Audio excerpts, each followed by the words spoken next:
This is an introduction to the new DKA pathway which is being introduced in NHS Lothian over the coming weeks.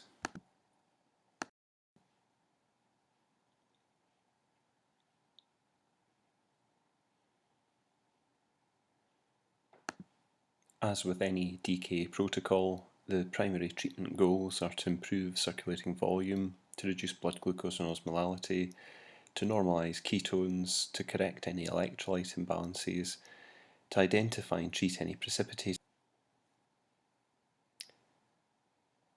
The pathway which we're introducing will take NHS Lothian in line with most other Scottish hospitals, as it is in effect the National Scottish Pathway.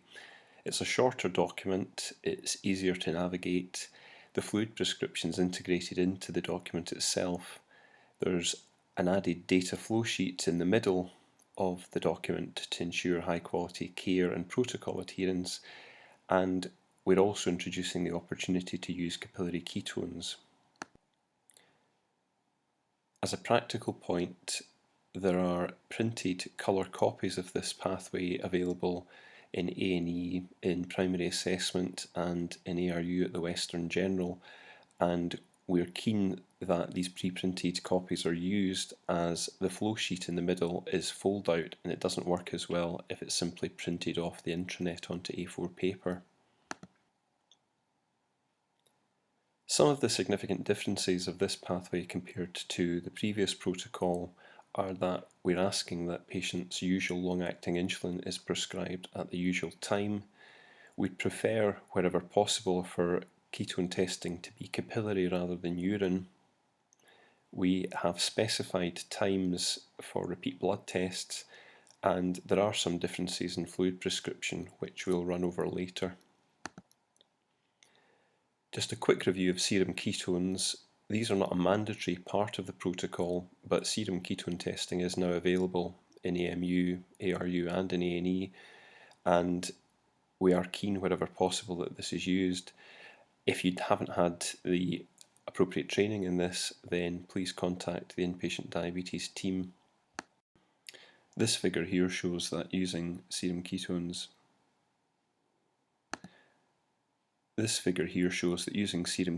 to monitor the response to DKA treatment is more effective than simply looking at glucose or bicarbonate alone.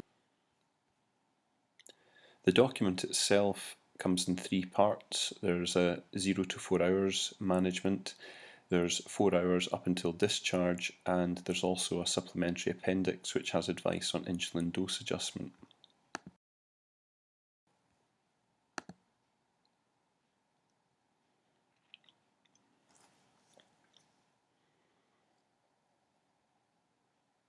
I'd encourage anyone who's planning to use this document to have a look at it on the intranet to familiarise themselves prior to use, but I'm just going to run quickly through what's involved, starting at the top of Pathway 1. We'd ask that the staff member who commences the protocol records the time of arrival, the location of the patient and the date, and affixes a patient label to the relevant part of the form. As you'll see in the purple box, there are a number of criteria.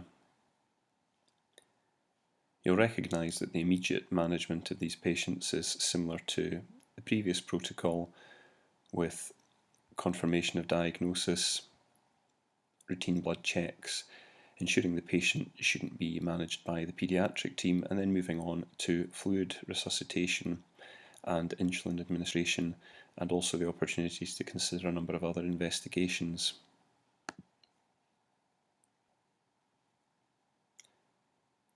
The next part is the ongoing management between 1 and 4 hours, and there's specific advice here about the appropriate fluids and potassium replacement, as well as mandated blood tests at 2 hours and 4 hours, and also advice on what to do when the blood glucose falls to below 14.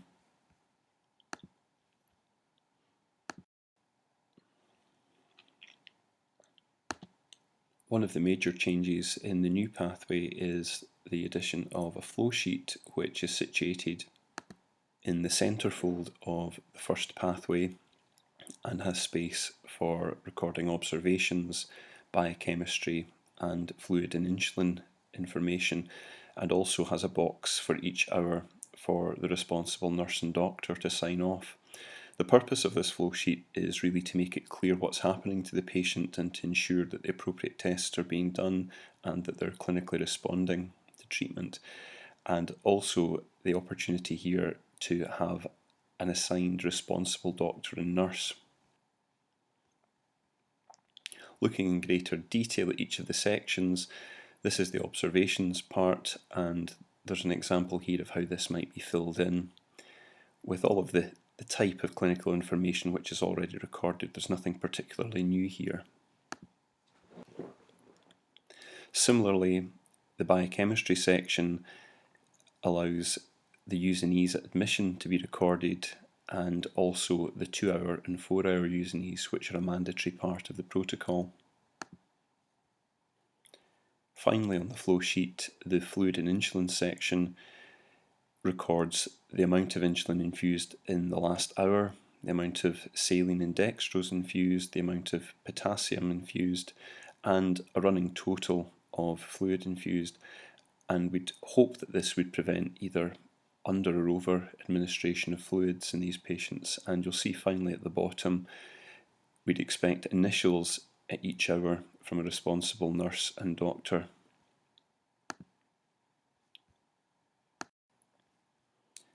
The back page of Pathway 1 is the fluid prescription sheet, and there's space on there for all the appropriate fluids and also for glucose at 10% to be commenced at the stage where glucose falls below 14, and right at the bottom is space for insulin prescription.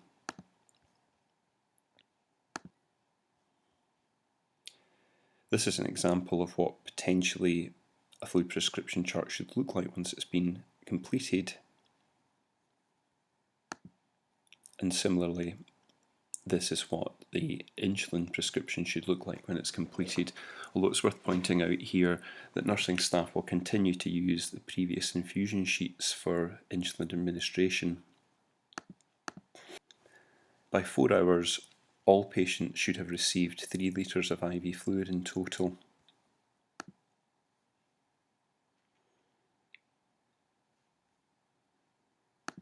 And I'm just going to run through now 3 different scenarios. So the first scenario is where glucose falls below 14 after 4 hours. And at that stage, the patient will have had 3 litres of fluid administered, 2 in the first 2 hours, then a further litre in hours 3 and 4, and at that stage the protocol suggests reducing down to 150 ml per hour of normal saline and the addition of 100 ml per hour of 10% dextrose.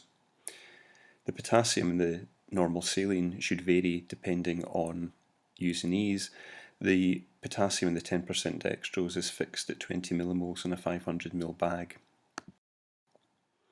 There's an alternate scenario here where the glucose falls below 14 after 5 hours, so it's slightly slower to fall, and in that situation normal salines continued at 250 ml per hour with no 10% dextrose at that stage until the blood sugar falls below 14, at which point 150 ml of normal saline should be administered per hour with the addition of 100 ml of 10% dextrose per hour and a drop in the insulin infusion rate to 3 as per the protocol.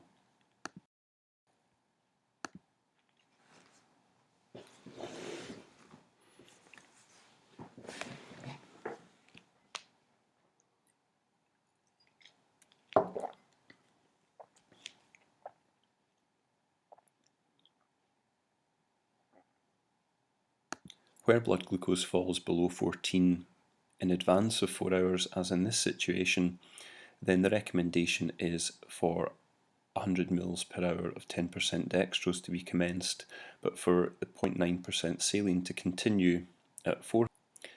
One specific problem at the moment is the availability of 500 milliliter bags of fluid in A&E, and in this situation where you're unable to source a 500 ml bag of normal saline, I'd suggest the following change is made to the prescription chart so that 500 ml is scored off, 1 litre is written there and signed for, and fluid prescription B scored out to ensure that more fluid is not administered at an inappropriate rate.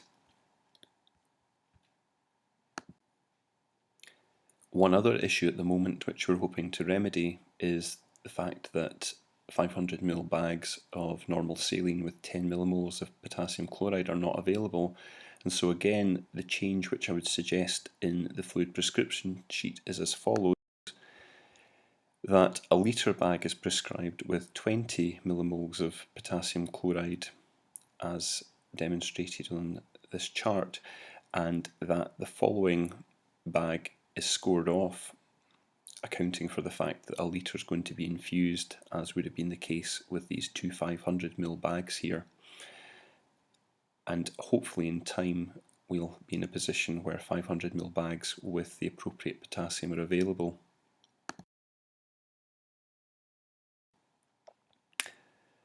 The recommendations for potassium replacement. The recommendations for potassium replacement in this pathway are quite clear. Typically no potassium should be replaced in the first hour unless the potassium at presentation is less than 3.5, in which case senior advice should be sought. After the first hour, replacement of potassium chloride should be in 500ml bags as follows: no added potassium if the patient's anuric or has a potassium of greater than 5 at presentation, 10 millimoles in a 500ml bag if potassium is between 3.5 and 5, and 20 millimoles in a 500ml bag if the potassium is less than 3.5, and all glucose bags. The second pathway is 4 hours until discharge, and this screen here just shows the top of the document. So again, the time that this pathway started should be recorded, the location of the patient when it started and the date, and a patient label should be attached. As alluded to earlier, patients should continue to receive their usual long-acting subcutaneous insulin as spelled out here. Blood results should be reviewed and fluid should be continued as per the protocol. If the blood glucose hasn't already fallen to less than 14, then these instructions here outline what should happen when this occurs, and subsequently there is advice here about when to convert back to a normal subcutaneous regimen, essentially when the bicarbonate's within the normal reference range, the patient's eating normally, and at that stage IV fluids and IV insulin can be stopped 30 minutes after the usual injection of pre-meal subcutaneous insulin. We are keen that all patients who present with DKA are reviewed by the specialist team, and there should really be no situation in which this does not occur.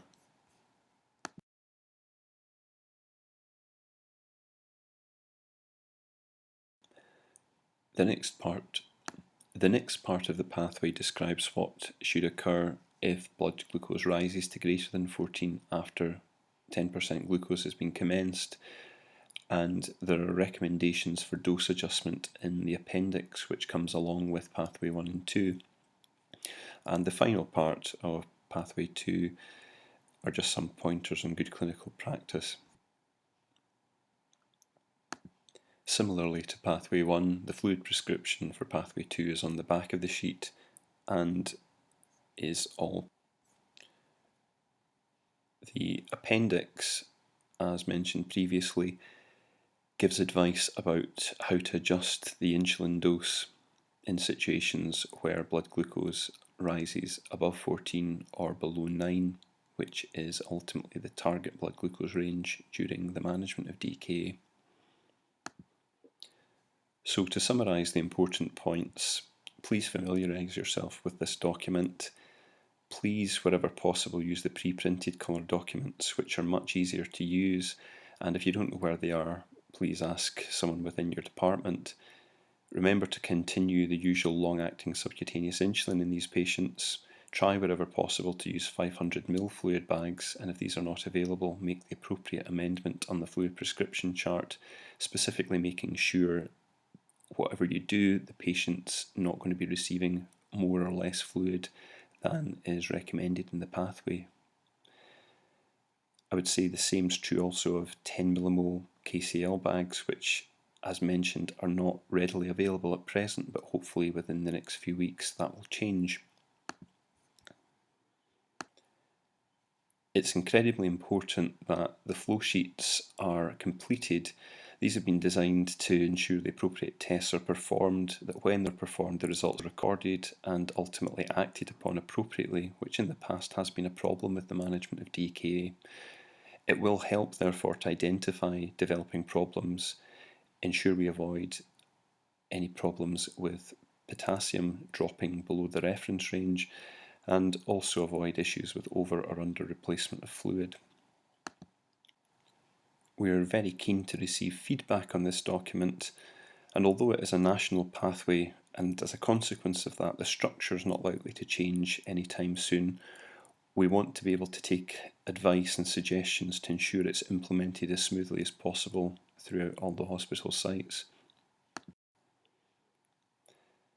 To emphasise again, becoming familiar with the document will likely take clinical practice, but to read through it in advance of that gives you the opportunity to be well prepared. It's available on the A&E and AMU intranet pages, but to labour the point, it is best wherever possible to use the pre-printed documents. And wherever there's any uncertainty, the diabetes team are available for questions.